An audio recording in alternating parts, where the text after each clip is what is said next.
안녕하세요, 까막눈입니다. 이번 영상에서는 칼 세이건의 코스모스 4부에서 5부까지 내용을 다루어 보겠습니다. 4부, 천국과 지옥. 지구는 사랑스러울 정도로 아름다울 뿐 아니라 특별한 사건이 없는 한 우리에게 마음의 고요를 허락하는 곳이기도 합니다.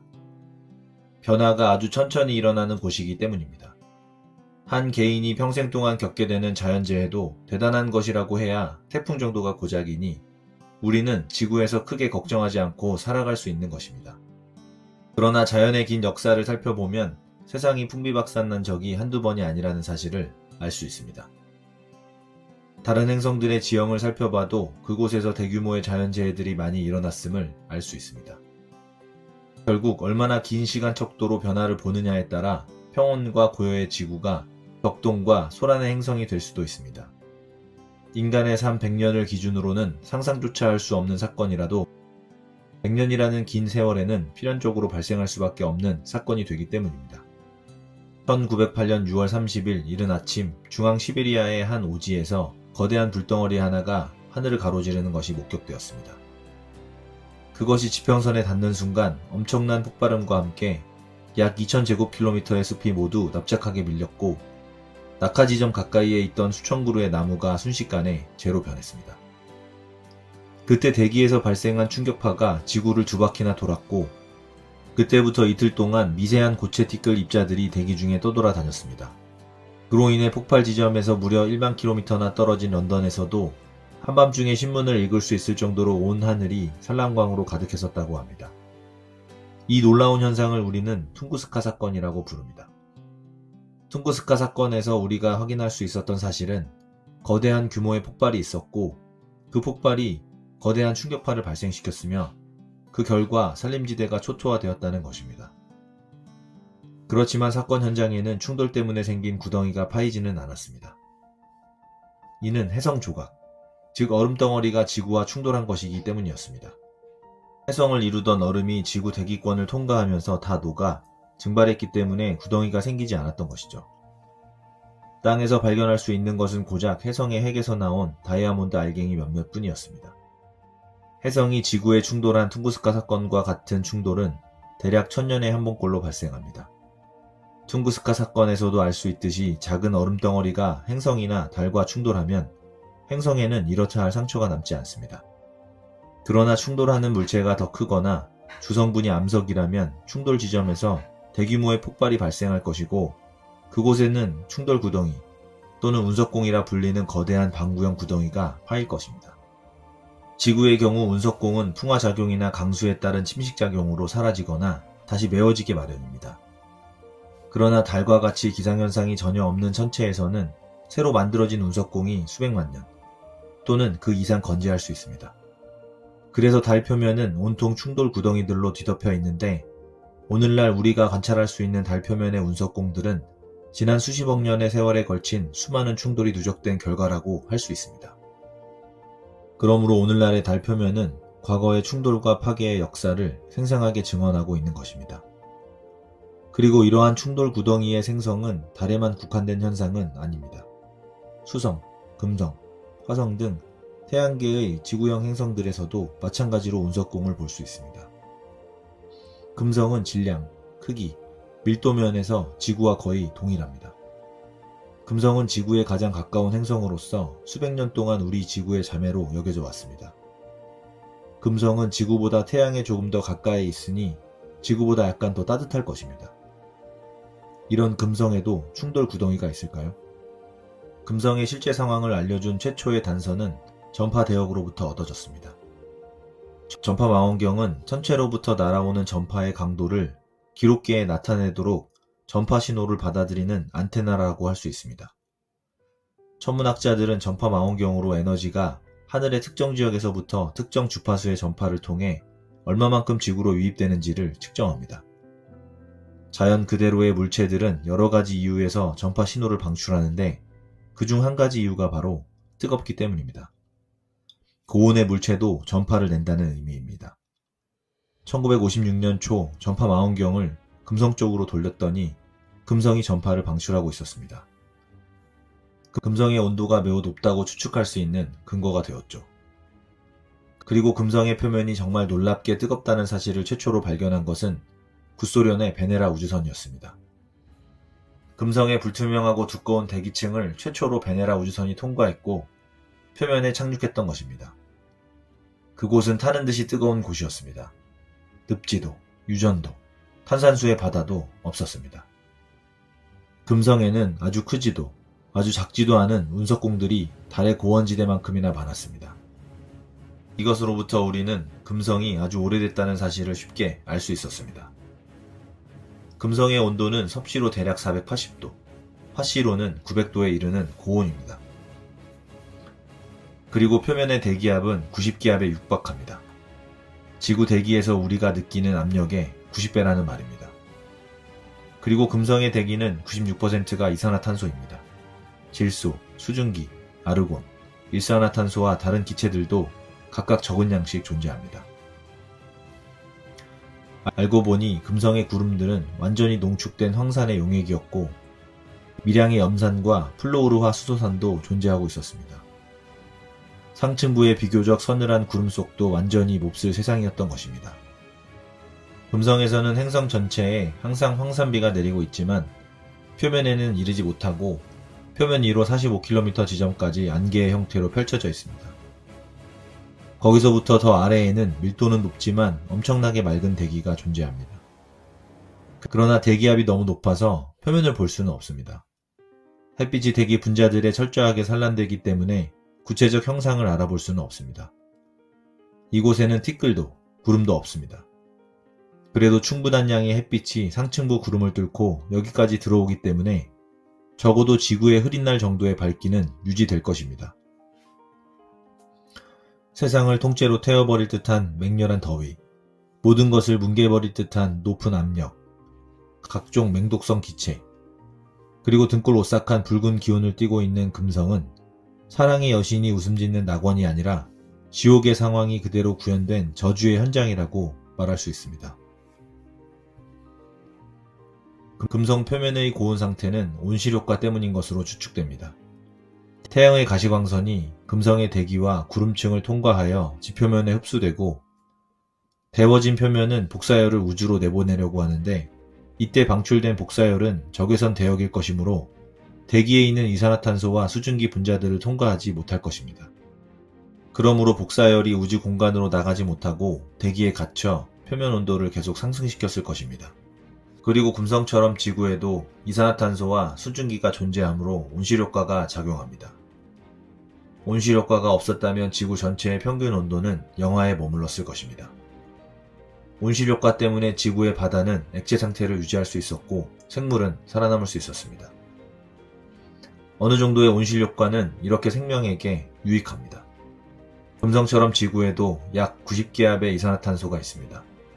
기체 상태가 아니라 석회암이나 다른 종류의 탄산염 형태로 지각에 존재하고 있는 것이죠. 지구가 지금보다 태양과 아주 조금만 더 가까웠다면 지구의 기온은 현재보다 약간 높았을 것이고 그 때문에 이산화탄소의 일부가 암석에서 대기 중으로 분출하게 되었을 것입니다. 이산화탄소의 증가는 온실효과를 높이는 쪽으로 작용할 것이고 이에 따라서 지표의 온도 역시 더 상승할 것입니다. 이제 더 뜨거워진 표면 온도는 더 많은 양의 탄산염들을 이산화탄소로 기화시켜서 온실효과는 한층 더 효율적으로 작용하게 되었을 것입니다. 즉 온실효과의 폭주로 말미암아 지구의 표면 온도가 현재보다 무척 더 높아질 가능성이 있습니다. 실제로 이런 폭주 현상이 금성 초기의 역사에서 벌어졌던 것 같습니다. 금성의 상황을 보고 있노라면 우리는 엄청난 규모의 재앙이 지구의 위치에서도 일어날 수 있다는 경고의 메시지를 읽게 됩니다. 현대산업 문명의 주요 에너지원은 화석연료입니다. 우리는 나무, 석유, 석탄, 천연가스를 태우고 이 과정에서 주로 이산화탄소를 대기 중에 내보내고 있습니다. 결과적으로 지구 대기의 이산화탄소 함량이 점차 증가하고 있는 것이죠. 그러므로 언젠가는 지구의 기온이 온실효과로 인해 급격히 치솟을 가능성이 있습니다. 지구 전체의 평균 기온이 1도 내지 2도만 상승해도 그것이 초래할 재앙은 잠옷 심각하다 할 것입니다. 또한 지나친 방목으로 지표에 흡수되는 햇빛의 양이 줄어들고 있고 이로 인해 지구 표면의 온도가 낮아질 수도 있습니다. 이러한 식의 냉각은 극지방에 있는 만년설 지대의 넓이를 증가시킬 것이고, 만년설 지대가 넓어지면 햇빛이 더 잘 반사되어 지구 밖으로 나갈 것입니다. 그 결과로 지구의 표면 온도는 더욱 낮아질 것입니다. 이것이 온실효과의 또 다른 방향으로의 폭주입니다. 급격하게 치솟는 반사도 때문에 지구는 종국의 백색 재앙의 위기에 빠질지도 모릅니다. 우리의 아름답고 푸른 행성 지구는 인류가 아는 유일한 삶의 보금자리입니다. 금성은 너무 덥고 화성은 너무 춥지만 지구의 기후는 우리에게 적당합니다. 인류에게 지구야말로 낙원인 것입니다. 지구의 현재 기후 여건이 실은 불안정한 평형 상태일 수도 있는데도 불구하고 인간은 자기 파멸을 가져올 수 있는 수단들을 동원하여 지구의 연약한 환경을 더욱 교란시키고 있습니다. 그것이 초래할 심각한 결과는 전혀 개의치 않고 말입니다. 현대에 들어와서 인류의 활동이 지구에 아주 새롭고 결정적인 영향을 미치기 시작했습니다. 우리의 지능과 기술이 기후와 같은 자연현상에도 영향을 미칠 수 있는 힘을 부여했기 때문입니다. 이 힘을 어떻게 사용해야 할까요? 인류의 미래에 영향을 줄 수 있는 문제들에 대하여 무지와 자기만족의 만행을 계속 묵인해야 할까요? 지구의 전체적 번영보다 단기적이고 국지적인 이득을 더 중요시해야 할까요? 아니면 우리의 자녀와 손자, 손녀를 위한 걱정과 함께 미묘하고 복잡하게 작용하는 생명유지의 전 지구적 메커니즘을 올바로 이해하고 보호하기 위해서 좀 더 긴 안목을 가져야 할까요? 알고 보니 지구는 참으로 작고 참으로 연약한 세계입니다. 지구는 좀 더 소중히 다루어져야 할 존재인 것입니다. 5. 붉은 행성을 위한 블루스. 인류는 화성에 생명이 살고 있는 것은 아닌지 늘 열렬히 상상의 나래를 펴곤 합니다. 그 이유는 무엇일까요? 왜 하필 화성인 것일까요? 그것은 언뜻 보기에 화성이 지구와 매우 유사하기 때문일 것입니다. 화성은 지구에서 그 표면을 관측할 수 있는 가장 가까운 행성입니다. 얼음으로 뒤덮인 극관이나 하늘에 떠다니는 흰 구름, 맹렬한 흙먼지의 광풍, 계절에 따라 변하는 붉은 지표면의 패턴, 심지어 하루가 24시간인 것까지 지구를 닮았습니다. 화성은 지구보다 태양에서 멀리 떨어져 있기 때문에 기온이 상당히 낮습니다.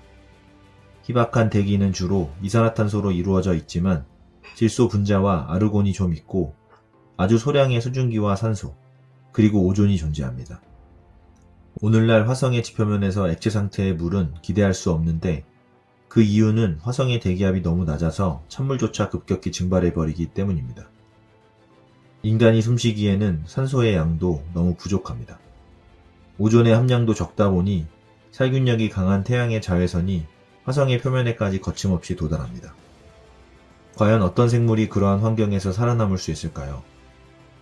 과거 구소련의 여러 탐사선들이 이러한 궁금증을 안고 처음으로 화성 지표면 착륙을 시도했습니다.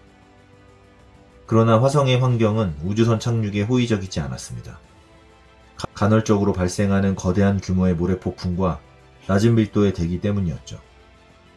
결국 여러 번의 실패들로 얻은 정보들과 끈질긴 연구의 노력으로 1976년 7월 20일 미국의 바이킹 1, 2호가 최초로 화성에 착륙할 수 있었습니다. 저는 바이킹호가 인류에게 처음 보여준 화성의 지평선을 담은 영상을 보면서 넋을 놓을 수밖에 없었습니다. 이건 외계의 세상이 아니라는 생각이 들었습니다. 지구상의 어느 풍경과 다를 바가 없는 자연 그대로의 바위덩이와 모래 언덕들이 무심하게 놓여 있었고 지평선 멀리에는 높은 산이 자리 잡고 있었습니다. 화성은 그저 하나의 장소일 뿐이었습니다. 머리가 반백이 된 광산 채굴꾼이 노새를 끌면서 모래 언덕 뒤에서 나타나기라도 할 것 같았습니다. 화성의 경관은 황량하고 붉고 아름다웠습니다. 지평선 너머 어딘가에서 운석공이 만들어질 때 튕겨나와 슴직한 자갈 조각들이 널려 있었습니다. 작은 모래 언덕들, 바람에 흩날려 높이 솟아오른 미세 입자들과 이리저리 떠돌아다니는 먼지들로 덮였다 드러나기를 반복하는 바위덩어리들이 벌판에 점점이 흩어져 있었습니다. 대부분의 지구 역사에서 물로 덮이지 않았던 지역은 오늘날의 화성과 상당히 비슷했습니다. 대기에는 이산화탄소가 풍부했고 오존이 결여된 대기층을 무사히 통과한 자외선이 지표면을 여지없이 내리쬐었습니다. 커다란 동식물들이 육지를 점령한 것은 지구 역사의 마지막 10%에 해당하는 짧은 시간에 불과합니다. 그렇지만 미생물들은 지구 전역에서 무려 30억 년 동안이나 줄기차게 살아왔습니다. 그렇기 때문에 화성에서도 생명을 찾으려면 세균부터 먼저 찾아야 한다는 결론에 도달할 수밖에 없습니다. 그러나 여러 실험과 탐사 결과로 우리가 현재 내릴 수 있는 결론은 화성에는 미생물학적 생명체가 존재한다는 확실한 증거가 없다라는 것입니다. 화성 탐사선 바이킹호가 화성에서 실행한 유기화학 실험에서도 어떤 유기 분자도 발견되지 않았습니다. 핵산과 단백질 같은 생체를 구축하는 기본 구성 물질이나 단순한 형태의 탄화수소마저 없었고 지구 생명의 물질 따위도 전혀 찾아볼 수 없었습니다. 지구처럼 탄소와 물이 풍부한 화성에 생명이 만약 존재한다면 그들도 마땅히 유기화학에 기반을 두어야 할 것입니다. 그런데 1970년대에 수행된 유기화학의 실험 결과는 탐사 지역의 미세 입자들 속에는 생명이 존재하지 않았음을 일관되게 보여주고 있었습니다. 어쩌면 탐사 지역이 아닌 화성의 다른 지역에는 어떤 형태든 생물이 있었을지도 모릅니다. 또는 화성이 지금보다 좀 더 온화했던 과거에는 생명이 있었을지도 모릅니다. 그러나 적어도 우리가 들여다봤던 때와 장소에서는 화성 생명의 존재를 확인할 수 없었습니다. 언젠가 우리는 화성을 모두 탐사할 수 있을 것입니다. 로봇 비행선으로 공중에서 지도를 다 작성하고 이동 차량으로 표면을 샅샅이 조사하고 인간이 화성의 모래 위를 걸어본 후에 말입니다. 그런 다음엔 화성을 어떻게 해야 할까요? 우리가 화성에 가서 살 수 있지 않을까요? 어떻게든 인간이 거주할 수 있도록 화성을 변형시킬 수 있지 않을까요? 분명히 아름다운 세계이기는 해도 화성은 편협한 우리의 관점에서 볼 때 문제가 한두 가지가 아닙니다. 지구인에게는 주로 낮은 함량의 산소, 액체 상태에 있는 물의 결여, 그리고 많은 양의 자외선 복사 등이 해결해야 할 큰 문제들입니다. 이 모든 문제들은 공기를 더 많이 만들어낼 수만 있다면 해결될 수도 있는 성질의 것입니다. 대기압이 높아지면 물이 액체 상태로 존재할 수 있게 될 것이고 산소가 많아지면 지구인도 화성 대기를 직접 호흡할 수 있을지도 모릅니다. 그리고 자연스럽게 오존이 형성되어 태양의 자외선 복사로부터 화성의 표면을 보호하게 될 것입니다. 그리고 화성의 지형들을 보면 화성의 대기 밀도가 한때 높았을 것이라는 것을 시사합니다. 이 기체들이 화성에서 모조리 탈출했을 것 같지는 않습니다. 그 대부분은 현재 극관의 얼음덩어리 속에 모여있을 것이고 이것을 탈출시키려면 열을 가하거나 그 관 전체를 검은색 가루로 뒤덮어 태양 광선의 흡수를 조장할 수도 있습니다. 더 좋은 방법은 자기 복제가 가능한 어떤 종류의 검은 물질을 이용하는 것입니다. 그런 물질을 우리는 식물이라고 부릅니다. 적응과 생존에 아주 능하고 화성에서도 생존할 수 있는 몇몇 지구 미생물을 활용하는 것입니다. 여기서 필요한 것은 훨씬 혹독한 화성 환경에서 생존할 수 있는 어두운 색깔의 식물을 인위적으로 선택해서 유전공학의 기술을 가하는 것입니다. 그런 식물이 번식할 수만 있다면 우리는 다음과 같은 일련의 현상을 기대해도 좋을 것입니다. 먼저 화성의 광대한 얼음 극관에 그와 같은 이끼류의 씨를 뿌립니다. 씨가 뿌리를 내려 번창하면서 극관을 어둡게 변색시킬 것입니다. 그러면 태양광선이 아주 효율적으로 흡수될 것입니다. 따라서 얼음이 녹기 시작하면서 동시에 장구한 세월 동안 갇혀있던 태고의 화성 대기가 밖으로 방출되는 극적 상황을 맞게 될 것입니다. 이러한 작업을 일반적으로 지구화라고 부릅니다. 외계 행성의 환경을 인간이 살기에 적합하도록 바꾸는 것입니다. 수천 년 동안 인간은 온실효과와 반사도의 변화를 통해서 지구의 기온을 약 1도 정도 교란시켰습니다. 하지만 현재와 같은 속도로 화석연료를 소비하고 산림과 초지를 파괴한다면 불과 한두 세기 안에 지구의 온도는 1도 이상 더 변할 것입니다. 이런 지구 환경 변화와 함께 다른 여러 가지 요소를 고려할 때 화성이 적정 수준으로 지구화되는 데 걸리는 시간은 아마 수백 년에서 수천 년에 불과할 것입니다.